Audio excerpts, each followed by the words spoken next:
नहमदुहु व नुसल्ली अला रसूलिहिल करीम अम्मा बाद। अऊज़ु बिल्लाहि मिनश शैतानिर रजीम। बिस्मिल्लाहिर रहमानिर रहीम। या अय्युहल्लज़ीना आमनू क़ू अनफुसकुम व अहलीकुम नारा। व क़ाल अल्लाहु तबारक व तआला फ़ी मौज़िइन आख़र अम कुन्तुम शुहदाअ इज़ हदर याक़ूबल मौत इज़ क़ाल लिबनीहि मा तअबुदून मिन बअदी क़ालू नअबुदु इलाहक व इलाह आबाइक इब्राहीम व इस्माईल व इसहाक़ इलाहन वाहिदा व नहनु लहू मुस्लिमून। व क़ाल नबी सल्लल्लाहु अलैहि वसल्लम अल-कय्यिसु मन दाना नफ्सहु व अमिल लिमा बअदल मौत औ कमा क़ाल अलैहि सलातु व तस्लीम। अज़ीज़ साथियों, बुज़ुर्गों, अल्लाह जल्ल जलालुहु व अम्मा नवालुहु ने हम सब को दुनिया के अंदर मुख्तसर ज़िंदगी लेकर भेजा है। दुनिया के अंदर जो भी शख्स आता है, चाहे ईमान वाला हो चाहे ईमान वाला न हो, उसको एक दिन मौत आनी है, जिसको कुरान करीम में अल्लाह तबारक व तआला ने इस तरह बयान किया कि कुल्लु नफ्सिन ज़ाइक़तुल मौत, हर एक इंसान को मौत का मज़ा चखना है। अज़ीज़ साथियों, बुज़ुर्गों, कुरान करीम के हम पर बहुत सारे एहसानात हैं। उन एहसानात में से एक एहसान कुरान करीम का ये है कि कुरान करीम ने पिछले वाक़ियात की याद दहानी करवाई है। अल्लाह के नबी अलैहिस्सलातु वस्सलाम पर जिब्राईल अमीन के ज़रिए कुरान नाजिल फरमाया और गुज़िश्ता कौमों के वाक़ियात उसमें बयान किए।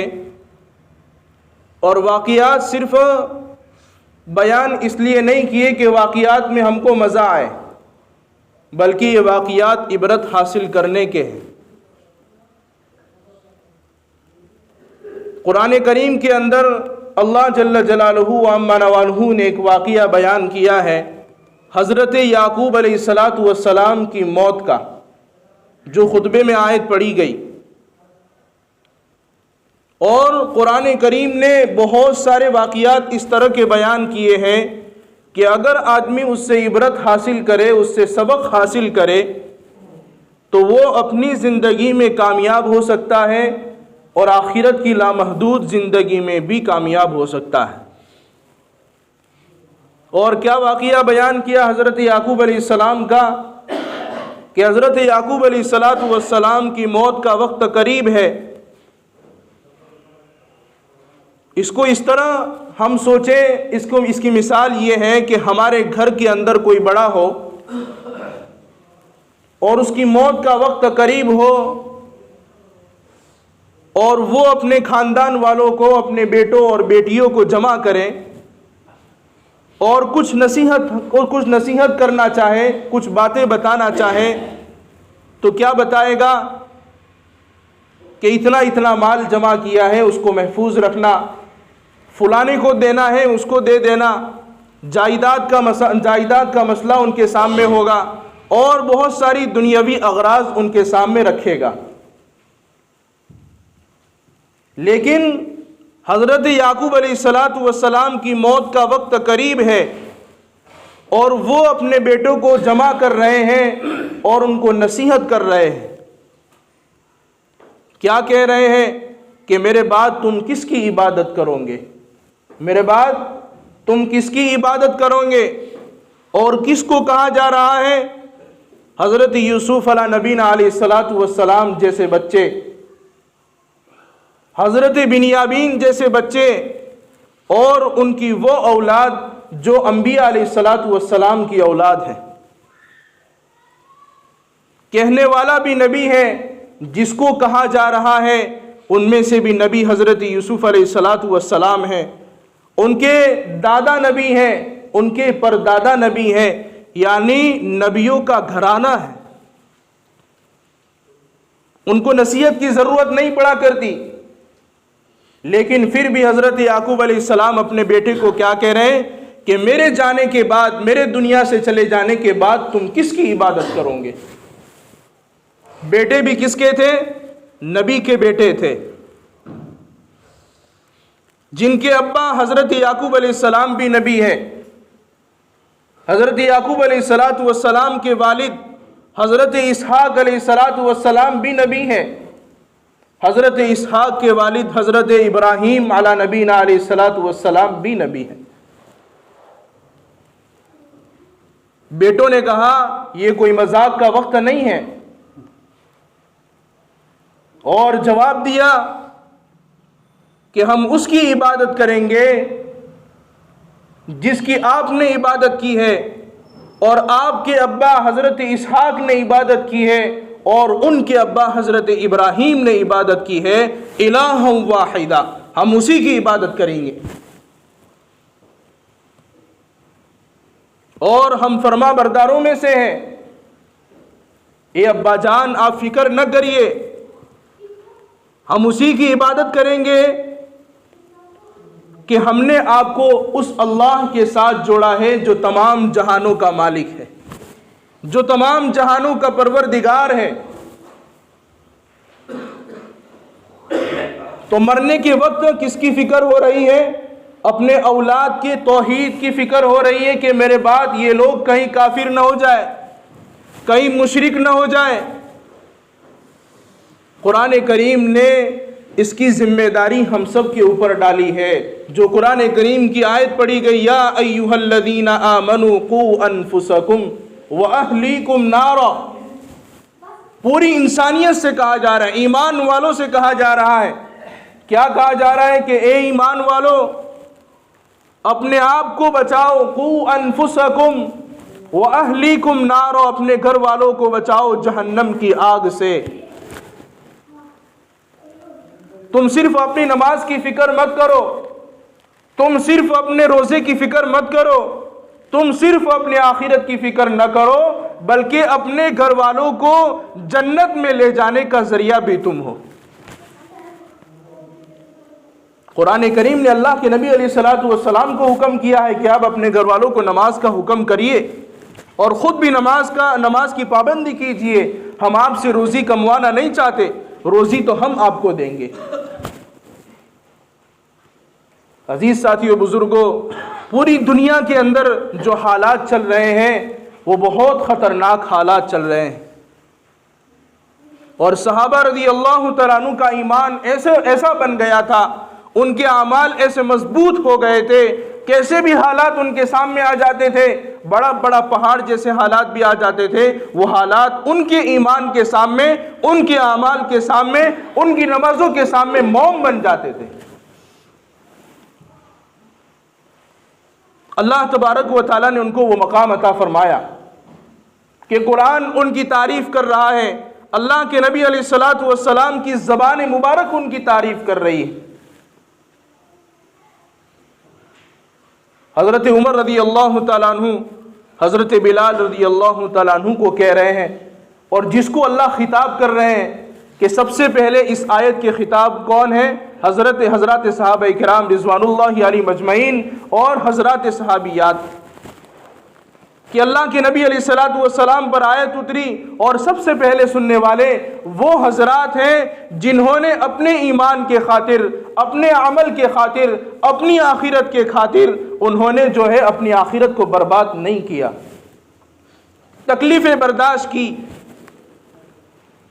उन सहाबी को कहा जा रहा है कि उन सहाबी के अंदर एक सहाबी हज़रत बिलाल रज़ी अल्लाह तआला अन्हु भी है,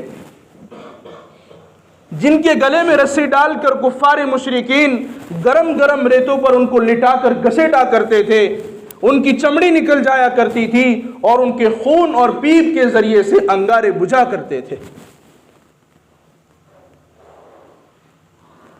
हज़रत उमर रज़ी अल्लाह तआला अन्हु हज़रत बिलाल को कह रहे हैं, और हज़रत बिलाल कहकर नहीं पुकार रहे हैं सय्यदना बिलाल, ए हमारे सरदार, ए हमारे आका। हालांकि हज़रत बिलाल रज़ी अल्लाह तआला अन्हु हज़रत उमर रज़ी अल्लाह तआला अन्हु के मुकाबले में छोटे हैं। ए हमारे सरदार, ए हमारे आका, ज़रा अपनी कमर तो दिखाइए, अपनी पीठ तो दिखाइए कि क्या हाल है। हज़रत बिलाल रज़ी अल्लाह ताला अन्हु अपना कुर्ता उठाकर हज़रत उमर रज़ी अल्लाह ताला अन्हु को पीठ दिखाते हैं। हज़रत उमर रज़ी अल्लाह ताला अन्हु की चीख निकल जाती है कि मैंने पूरी ज़िंदगी के अंदर ऐसा आदमी कभी नहीं देखा। और हज़रत बिलाल को कहा कि तुमने कैसे ये तकलीफ़ें बर्दाश्त कर ली। घिसेटा जाता था, सीने पर चट्टान रख दी जाती थी, लेकिन फिर भी कहते थे अल्लाह एक है, अल्लाह एक है। अपने ईमान को नहीं छोड़ा, आमाल नहीं छूटे। यही हालात अजीज साथियों बुजुर्गों हमारे सामने हैं। और कुरान करीम दूसरी जगह क्या फरमाता है कि जो लोग कहते हैं रब्बुना अल्लाह, हमारे रब अल्लाह है, चाहे तकलीफ में हो तो भी कहते हैं हमारे रब अल्लाह है, खुशी में गमी में हर जगह पर ये उनका ये कहना है कि हमारे रब अल्लाह है। सुम्मा इस्तक़ामू, और उसके ऊपर जम जाते हैं, हटते नहीं हैं चाहे कैसे भी हालात आ जाए। और अजीज साथियों बुजुर्गों, इम्तिहान उसी वक्त होता है जब हालात कायम होते हैं, वरना आम हालात के अंदर तो हर एक आदमी कहता है कि हमारा रब अल्लाह है। लेकिन अल्लाह तबारक व तआला बंदे को आजमाते हैं, उस पर तकलीफ डालकर काटा जाएगा, मारा जाएगा, तुमको जबरदस्ती कुफरिया अल्फाज तुम्हारे जबान से कहलवाए जाएंगे। लेकिन ईमान वाले वो होते हैं जो कहते हैं कि हमारा रब अल्लाह है और उस पर जम जाते हैं। उसके बदले में उनको क्या मिलता है? ततनज़्ज़लु अलैहिमुल मलाइका, उनके ऊपर फरिश्ते नाजिल होते हैं। हालांकि फरिश्ते किस पर नाजिल होते हैं? अंबिया अलैहिस्सलातु वस्सलाम पर, किसी इंसान पर नहीं, किसी हाफिज के ऊपर नहीं, किसी मौलवी के ऊपर नहीं, बल्कि जो अपने ईमान की हिफाजत के खातिर जम जाता है, अपने अमाल के खातिर जम जाता है, अपनी आखिरत को बेचता नहीं है, अपने ईमान को बेचता नहीं है और उस पर जम जाता है, तो फरिश्ते उस पर नाजिल होते हैं और क्या कहते हैं? अल्ला तखाफू वला तहज़नू, डर मत, गमगीन मत हो। क्या कहता है? डर मत, गमगीन मत हो, हिम्मत दिलाते हैं। दोस्तों आज हालात यही तरफ के हैं। ये हालात ऐसे हैं कि पक्के ईमान वाले अलग होंगे और जो सिर्फ ज़बानी ईमान वाले हैं वो अलग हो जाएंगे। तो हमको अपनी फिक्र करने की ज़रूरत है, हमें अपनी ज़ात में झांकने की ज़रूरत है कि मैंने आखिरत के एतबार से क्या तैयारी की, मैंने अपने ईमान की किस तरह हिफाजत की। अल्लाह जो है आजमाएंगे बंदे को, और मौत और हयात भी अल्लाह ने इसीलिए जो है उसको पैदा किया है। अल्लज़ी खलक़ल मौत वल हयात लियब्लुवकुम अय्युकुम अहसनु अमला, कि हमने मौत और जिंदगी इसलिए बनाई है, इसलिए पैदा की है ताकि हम तुमको आजमाएं, और हम तुमको जरूर भी जरूर आजमाएंगे। क्या आजमाइश होगी कि कौन हमारे पास अच्छे अमल करके लाता है। क्या हालात आ जाते हैं तो नमाज छूट जाती है, शादी की तकरीबात होती हैं तो हम नमाजों को कज़ा कर देते हैं। अल्लाह आजमाएंगे, तकलीफ में भी आजमाएंगे। थोड़ी सी तकलीफ हो गई तो क्या नमाज छोड़ देता है? अल्लाह आजमाएंगे। ये आजमाइश का ज़माना है, आजमाइश की जाल बिछ चुकी है। पक्के ईमान वाले अलग और ज़बानी ईमान वाले अलग। इसीलिए दोस्तों हमें अपनी ज़ात की बहुत फ़िक्र करने की ज़रूरत है। अगर हमने फ़िक्र नहीं की, हमने अपना ईमान नहीं बनाया, हमें जो है आखिरत की तैयारी नहीं की, तो हमारी नस्लें जो है कुफरिया अल्फाज कहेगी, बल्कि यहाँ तक कहा जा सकता है कि वो काफिर भी हो सकती है। हमें अपने आप को अपने गिरेबान में झांकने की ज़रूरत है कि मेरा ईमान कितना बना, मैं अल्लाह की ज़ात पर कितना यकीन रखता हूँ। मेरी आखिरत के एतबार से क्या तैयारियां हुई। इसीलिए तो अल्लाह ने कहा कि अपने आप को जहन्नम की आग से बचाओ और अपनी औलाद को, अपने घर वालों को भी जहन्नम की आग से बचाओ। क्या घर वाले नमाज नहीं पढ़ते हैं तो मैं उनको कहता हूं कि नमाज पढ़ो। बच्चे नमाज नहीं पढ़ते हैं तो मैं उनको कहता हूं कि बेटा नमाज पढ़। हम खुद देखें, हम खुद अपने गिरेबान में झांक कर देखें। अगर हमारा बच्चा, अगर हमारी औलाद हुकूमत का अगर कोई कानून हो उसमें शरीक हो जाए तो हम उसको घर आने पर क्या कहते हैं? ताना देते हैं कि हमारी इज्जत चली जाएगी, हमारी इज्जत मिट्टी में मिल जाएगी, तू वहां पर मत जाना। अगर हमारा बच्चा जो है कारोबार में नहीं जाता है और कमाने के लिए नहीं जाता है, उसकी शादी हो गई, तो हम उसको कितना बोलते हैं कि तुझे समझ में नहीं आता है, उनके घर ऐसे ही नहीं चलता है, जा किसी काम के लिए और कमा कर लेकर आ। लेकिन क्या नमाज छोड़ने पर हमारी पेशानी पर बल पड़ता है? उसके रोजा न रखने पर हमारी पेशानी पर बल पड़ता है कि उसने उस अहकमुल हाकिमीन का हुक्म छोड़ा है जो तमाम जहानों का परवरदिगार है, जो तमाम जहानों का मालिक है, जिसके कब्जे कुदरत में आसमान और जमीन और उसके दरमियान की सारी चीजें हैं। उसका हुक्म तोड़ने पर हमारी पेशानी पर बल नहीं पड़ते, हमको अफसोस नहीं होता है। ये हमारी हालत है दोस्तों। इसी बात के जरिए हम समझे कि हमारे ऊपर हालात आने चाहिए या नहीं आने चाहिए। कुरान करीम की एक आयत है, कुरान करीम में अल्लाह तबारक व तआला इरशाद फरमाते हैं कि ये खुश्की और तरी के अंदर जो फसाद जाहिर हुआ, ज़हरल फसादु फिल बर्रि वल बहरी बिमा कसबत अयदिन नास, कि खुश्की और तरी में जो भी फसाद हो रहा है, जो भी खराबियां हो रही हैं, जैसे भी हालात हो रहे हैं, तुम्हारे अपने हाथों की कमाई की वजह से हैं।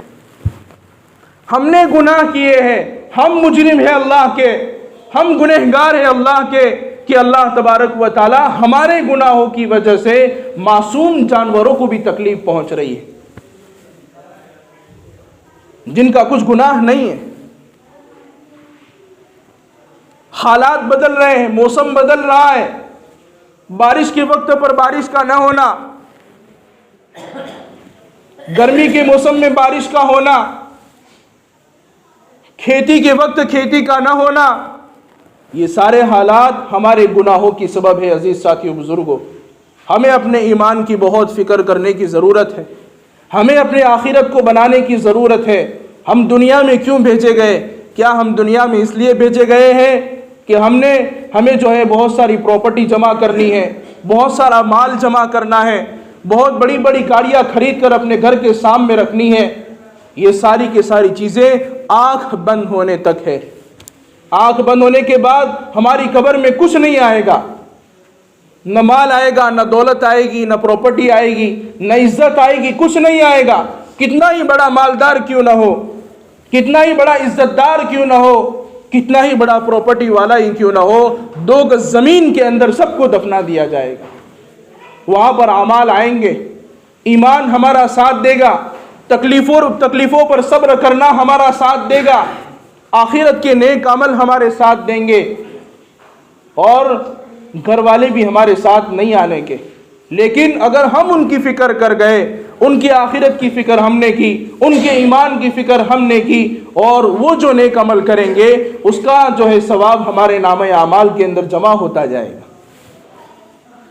इसीलिए अजीज साथियों, बुजुर्गों, हमें फिक्र करने की ज़रूरत है कि हम आखिरत की तैयारी में लग जाए, अपने ईमान को जो है महफूज कर ले, अपने ईमान की हिफाजत कर ले। दीन की मेहनत हर जगह पर हो रही है, उसमें अपना कुछ न कुछ हिस्सा डाल ले।